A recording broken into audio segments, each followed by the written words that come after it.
Jay here for Stretford Paddock. This is the Paper Talk. As you can see, I'm live. I'm in the studio. You know what to do by now. Get involved in all the chat and the comments. We've got a few Manchester United stories to get through. And also, if you've got any Manchester United stories, let me know about them. And also, while you're at it, don't forget to like the video. We're going to be talking about the big board meeting. Yeah?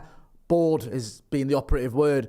Manchester United meant to be having this board meeting today, but apparently Sir Jim Ratcliffe's offer isn't going to be on the agenda because the board meeting was already planned before Sheikh Jassim pulled out and it looked like Sir Jim's offer was going to get accepted. So we'll get into the nuts and bolts of that and find out just what exactly is going on. Are we going to be any clearer about Sir Jim Ratcliffe's plan for Manchester United after today, or are we still going to be in the dark? We'll also be looking at his plans for transfers. There's a couple of stories doing the rounds that he intends to do some January business. That could be a way of getting the fans won over, some fans who are annoyed at the fact that it looks like Sir Jim's offer is going to keep the Glazers at Manchester United for now anyway, which isn't what any of us want. I don't like speaking on behalf of Manchester United fan base. I can only speak for myself, but almost everyone I've ever spoke to wants the Glazers gone. So it doesn't seem like it's a popular move to keep them about. Plus, there'll be a little bit on Jadon Sancho as well, because what else would we do than talk about Jadon Sancho and some incomings as well? There could be a potential incoming or two. Obviously, if we're going to have a January transfer spree,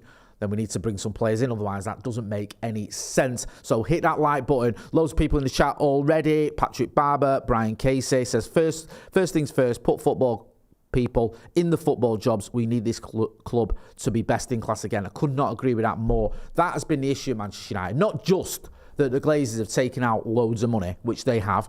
Not just that they've saddled us with all this debt, which they have, but the main issue, or one of the big issues, is the fact that they don't have a clue about football, and they've put non-footballing people in charge of footballing decisions for far too long. Ed Woodward should never been anywhere near footballing decisions at Manchester United, and for a long period of time, he was arguably the most important person at the club in terms of the decision-making process. That was a joke.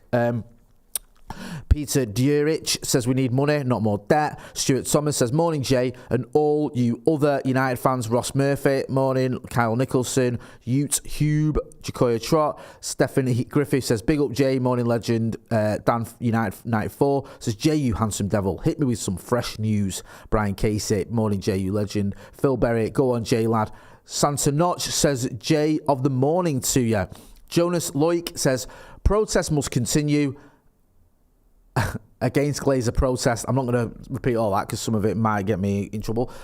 On the protest front, they're not going to end the protest about the Glazers. As long as the Glazers are at Manchester United Football Club, you're always going to have protests. And just on that, we're going to be chatting to the 1958 later on this week. So we're going to get their take on what is going on and what they are planning. Because I don't think by any stretch of the imagination, just because Sir Jim Ratcliffe could be coming in and buying 25% of the club, that is going to end the protest. And everyone's going to be, oh, okay, well, that's that now. Let's all just hold hands and, dance off into the sunset. There's going to be more protests because the Glazers are still going to be here. And the message has been loud and clear from day one. Since 2005, Glazers out. That is it. That is the message. So Glazers still here with a little bit less of the club isn't the message, and it isn't going to wash with a lot of Manchester United fans.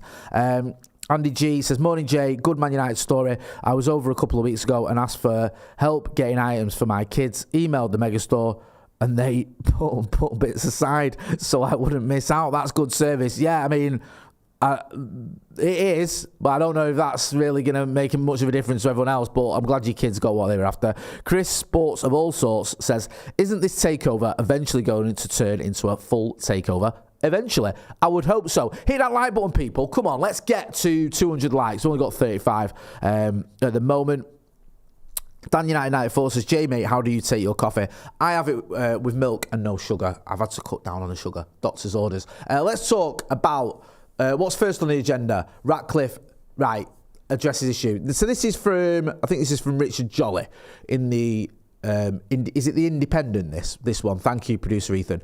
Now, this is a little bit of mix of news and opinion. So it's not quite a whole news article. There's a bit of opinion here, but it's also news in there as well. And he's talking about what Sir Jim Ratcliffe has to do, what thing he has to do. And the fact that this minority ownership, you can see it there, brings more questions than answers. And I think what Rich was driving at here is ultimately there's got to be a process in place that's going to see Manchester United and the Glazers part ways. There's got to be a process in place that's going to see Sir Jim Ratcliffe buy more than just 25%. If this is the be-all and end-all, Sir Jim comes in and he buys 25% of the club just to have football in control, I don't think that's going to wash. I would rather Sir Jim was in football in control than the Glazers, but that isn't what I want. When I saw there was going to be this strategic alternative from the Glazers, I didn't think to myself, well, I hope that really leads to them selling 25% of their shares and someone else coming in and making decisions. What I hoped it led to, and what I still hope, is them gone. Don't want them involved. Don't want them having any sort of say in Manchester United. And just because Sir Jim Ratcliffe for now would have football in control doesn't mean it would always stay like that. If you've got the Glazers there as majority shareholders, we need them gone. I don't trust them. Why would I?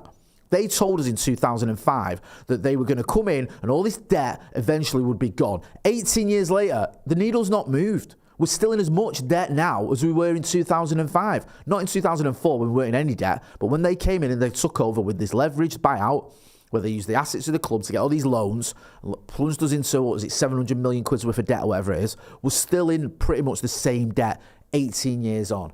And we haven't moved forward. It's not like we've spent a load of the money on a stadium or we've got a brand new training ground. They've just spent 7 million quid on some new training facilities, I think, for the academy and the women's team. Too late. That should have been done years ago. And we need better facilities anyway for the first team as well. Just not good enough. Brian Casey says, he don't look very jolly in that picture. Ross Design says, is our wonder kid back this weekend? Who are we talking about there? We're talking about Garnacho. Who? Glenn F says, hey up, Jay, bro. Hope you're good. UTR and UTEP. UTP, sorry, UTEP. Ep's not even a letter. Hassan Khalid says, yes, Jay. But the only way out will ever be like people like Jassim, who you don't even want. Right. So I'm sick of saying this, and I'll say it again. Jassim's pulled out, bro. He's done. He's not doing it. We need to move forward. Now, you might have wanted Jassim, fair enough. I said, I didn't. I said that all along. Didn't. I don't want the Glazers gone. I wasn't too fond of us being state-owned. I've said that a million times. I criticised City when they were state-owned. I criticised PSG, criticised Newcastle. You might go, well, Sheikh Jassim, it's not actually Qatar State. Come on, man, let's be real about it. Where was all that money coming from for all these plans? But the fact of the matter is, it doesn't matter whether you wanted Jassim or not. It ain't happening.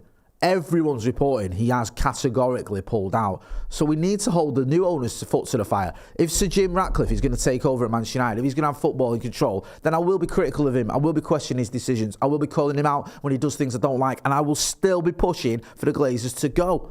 Don't think we need to start living in the past and going, oh, well, if it was Sheikh Jassim, this, that and the other. We need to focus on who is there. And if Sir Jim's coming in, then I, for one, will be making sure that this channel, and me on this channel anyway, calls him out on his decisions and keeps calling out the Glazers because I want them gone.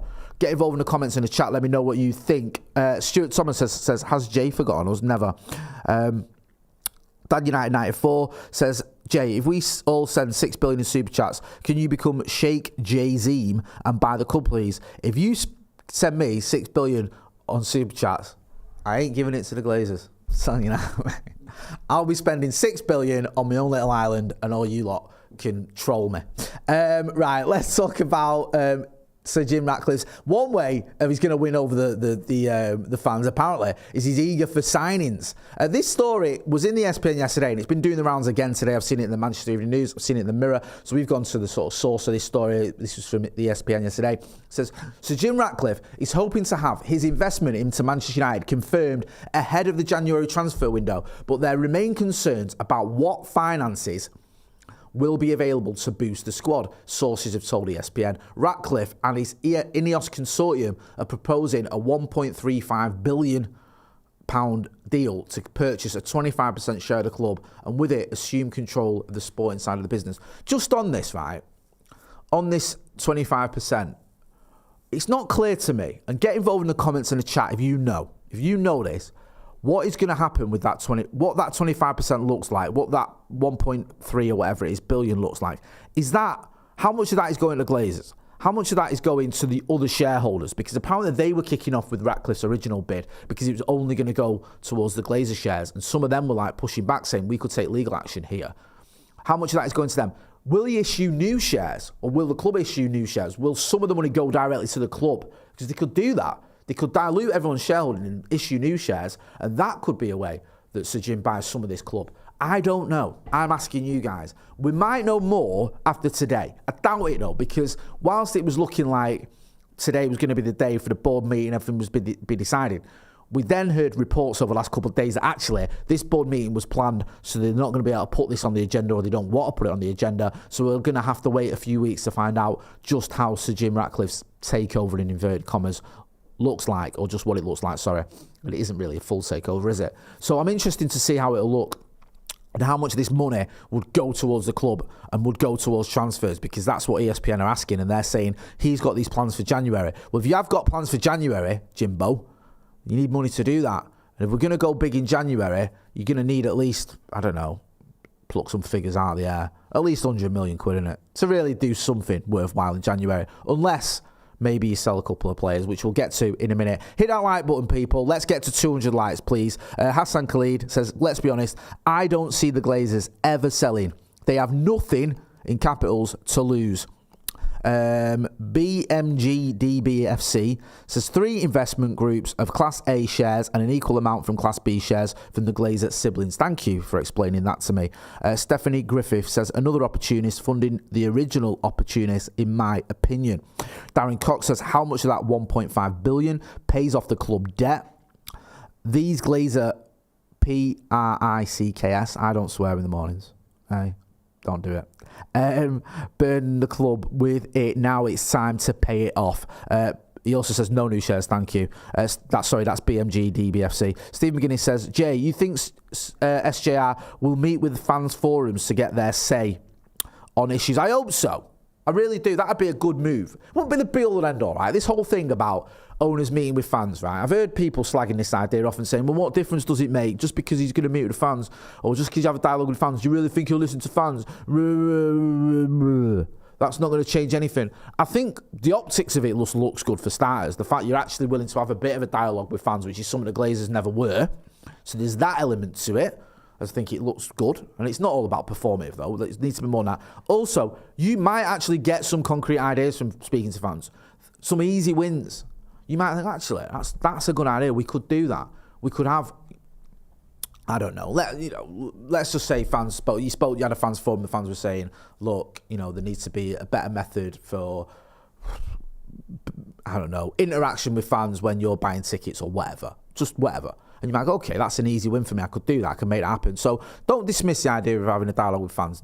Good ideas could come from it. I'm not saying they will. And also, it would be a step in the right direction and something the Glazers never really did. You remember after we all got the Liverpool game postponed, we had this big sort of statement from the Glazers, how they were going to engage with the fans and have dialogue with the fans and all this other stuff with the fans. What happened? I think we've had 2 calls with Joe Glazer on the fans forum since then. So he obviously had no intention whatsoever of having a dialogue with the fans. Just on signings coming in January. One player we've been linked with is this kid, Florian Wirtz. It says here, this is I think this is from Sport Witness, and this is coming from Sport. Manchester United, Newcastle United and Manchester City are all in the mix to sign Bayer Leverkusen's Florian Wirtz. That's according to Sport, who mentioned the Premier League trio when discussing Barcelona interest in the 20-year-old. The Liga side have collected positive reports about the player after following him for 2 years. Claims in Germany, if you go down a little bit, it says, I've stated the Bundesliga side are planning to cash in from Wirtz's sale next summer, and a fee around 85 million euros is mentioned. So if he's one player that we're interested in, you're going to need to spend a bit of cash. This is what I mean. If Sir Jim Ratcliffe has got any ideas of, I know what will placate the fans, going on a bit of a spending spree in January or buying a few players in January, any player you go for in this day and age is going to cost a bit of dough. So you need to have money for that. Now, one way you might be able to get money is by selling Jadon Sancho, and it's not looking great for the ex-Borussia Dortmund player. There's a story in the Daily Mail last night. This is Chris Wheeler, friend of the channel. Hit that like button, people. Come on. Says, Jadon Sancho's Manchester United exile in full, with forward forbidden to eat with teammates, training on his own, and having to lock the door when he changes at the academy's facilities. Apparently, he's changing with the under-18s, I think. So, because of safeguarding issues, he has to get changed on his own and lock the doors when he gets changed, because basically, he can't be in the changing rooms with kids. I mean, it's just a mess, innit, this? Let's have it right. It says here as well, the club are prepared to take a loss on Jadon Sancho, who signed for £72 million. Sancho's been banned from eating with the team and trains on his own. Yeah, I mean, part of me does feel sorry for him when I read that. It seems a bit grim, like training on your own or training with the kids, having to lock the door when you get changed, eating on your own. It's not nice, and I don't like to see anyone being put through that, if I'm being brutally honest. And I've not been very fond of the way Jadon Sancho's handled this situation himself, and I think he has brought on a lot of this drama himself. But it isn't nice to see a young lad going through that and being, treated like that. But there's a way out of this, and that's him going to the manager and trying to make amends, and it just doesn't seem like he's willing to do that. Get involved in the comments in the chat. I'm going to get to the apology story in a minute. I want to hear what you guys think. We've got over 100 likes. Let's get to 200. Hit that like button. If you're watching, hit the like button, yeah? Smash a like, as the kids say. It doesn't cost you anything. Let's get to 200 likes. We can do it. What's this? Nasty. Stephanie Griffith says, self-inflicted Sancho. Jonas Lowick says, Erik ten Hag is not a great manager. Terence says, at least it's 25%. It could have been Wirtz. I like that. Nice bit of punning. Hey, why not? Glenn F says, I have heard from a little birdie that he's gutted about the fans being against him, so I think a fan forum will probably happen. That's going back to the Jim Ratcliffe story. Yeah, he might have heard from social media that a lot of fans aren't impressed with him, so he wants to try and make amends, which would be a good start. Ross Murphy says, at the end of the day, Sancho should apologise, have a sit down with Ten Hag, and try and win a place back in the team, but he's not going to do that, and it looks like we're going to lose him in January. David O'Connor says, Sancho needs to grow up and learn to apologise. BMG DBFC says, yeah, Jay, very simple. He's being poorly managed. Posting a tweet going after the manager instead of talking face-to-face on Monday. By then, Anthony was gone. Mace Windex says, Jay Motty is wonderful with a heart emoji. Fantastic comment, well said. Stephanie Griffith says, 113 likes. Come on, we're getting there. Keep going. Smash that like button. You can do it. Come on, we're in this together. David, Dan United 94 says, would you rather have Wirtz or Havertz? I don't really rate Kai Havertz. Producer Ethan had a bet, didn't you, Producer Ethan, with Joe Smith, that Kai Havertz had scored 16 Premier League goals for Arsenal this season. I also had a bet with Producer Ethan for 12. Do you remember that one? For a Mackies, we don't bet for big money, me and Ethan. We're not Ivan Tony. So we went with that one. And I'll be honest with you, my bet's looking decent. Josie's looking golden. It'd take a scoring spree, a purple patch from Kai Havertz, even this early in the game, to turn that one around, but we'll see. Phil Berry says, Sancho is Bobbins anyway. Do you remember Ray Bobbins on the channel? Absolutely Bobbins. What a great guy. Darren Cox says, when I stop feeling sorry for Jadon is when I remember he's on 350k and playing for the club of my dreams and just has to say sorry. Brian Casey says, too late now, even an apology won't fix it. MUFC says, I'm behind Sir Jim Ratcliffe if he gets in, as should all fans be. It'll be the first time in nearly 2 decades that someone else has a say in our club, so he's for it or they're for it. You never know. We'll wait and see how that looks. Just on the apology thing from Jadon Sancho, it says here, Manchester United teammates urge Jadon Sancho to apologise or face the exit. This has come from Will Unwin from The Guardian. It says, Jadon Sancho has been urged by senior members of Manchester United squad to apologise to Erik ten Hag and will be made available for transfer in January if he fails to act on that advice. I think he's done anyway. I think his goose is cut either way. I think even if he comes out and says, I'm sorry, Erik, I'm sorry, I didn't mean it, I think he's done. Let me know what you think. Do you think there's a way back for Manchester United? I think if he wants to start playing now, though, before January, because there's a good 3 or 4 months before January, then he needs to apologise. Because I think if he doesn't, he's got zero chance of kicking a football for Manchester United again, unless we change managers. I think if he does apologise, then he could play until January, but I still think he'll go in January. I don't think Erik ten Hag is going to have someone in his squad or have someone in his team long term who's already had 3 months training on his own or away when he was sent on that training programme in the Netherlands. I'm not knocking that, whatever reason. He did that, came back.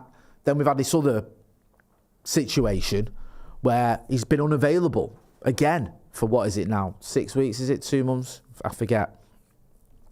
So I don't think Erik ten Hag will look at Jadon Sancho as an option for him. I think Jadon Sancho is going to end up moving on. The only difference or the only question is, will he be playing for Manchester United before he moves on? I'm not so sure. Let me know what you think. Get involved in the comments, people. I want to know what your take is on this. I feel like Jadon Sancho has lost a lot of sympathy. I don't see a lot of Manchester United fans sort of sticking up for him anymore. When this first popped off, I felt like it was a bit 50-50. Some backing Sancho, some backing the manager, some feeling he was a bit unlucky. But now it just feels like, no, it's all and not anti, it's a bit harsh to say anti, but it's all sort of pro Erik ten Hag in this situation and think he's doing a decent job or handling the situation the best he can, and that Jadon Sancho's not doing himself any favours. Stephanie Griffey says 141 likes, it's now 143. Can we get to 200 likes, people? Let's get involved, smash that like button. I think we can do it. Dan United 94 says, Jay, please can you ask Ethan how he is doing? Ethan, how are you doing? Well, thank you. He says he's well, thank you. Yeah, he's very good. I'm glad you're showing concern for Ethan, producer Ethan. Ute Hube says, we wanted Sancho for 18 months, then got him, and he did practically nothing. Doc Rock says, we need to be happy to run low, top, mid-table for 2 to 3 seasons so we can clean house and rebuild the team around the young guns, saves money on desperate signings, and lets ownership blow over. Cousin Watter says, just a bit sad we ended up getting nothing out of Sancho up to now. Simon Roberts says, Sancho is known for this behaviour, but has gone this far before. I don't think so. Well, sorry, but has it gone this far before? I don't think so, and it needs closure. Brian Casey says, what's the Mackey's limit? A double cheeseburger or a 20-piece? I don't know. We'll discuss that. Just some sort of meal deal. Not meal deal. They don't do meal deals. You do like a meal. Some sort of meal. I think we'll go with that. Listen, I'm going to leave it there. Thank you to everyone who got involved in the chat and the comments. We got 261 likes. I'll tell you that. We're back later on. We've got Off the Bar. We've got Uncensored. We've got the preview for the Sheffield United game. Real football is starting. Thank you. Oh, I'm sick of it. I've had enough of the international break. I can't be doing the international break at all. So yeah, I'm looking forward to real football starting. Ready to get hurt again, as the meme says. Make sure you are subscribing to the channel if you're not doing. Hit that like button before you depart as well. I've been Jay Motty. This has been The Paper Talk. Thanks for watching.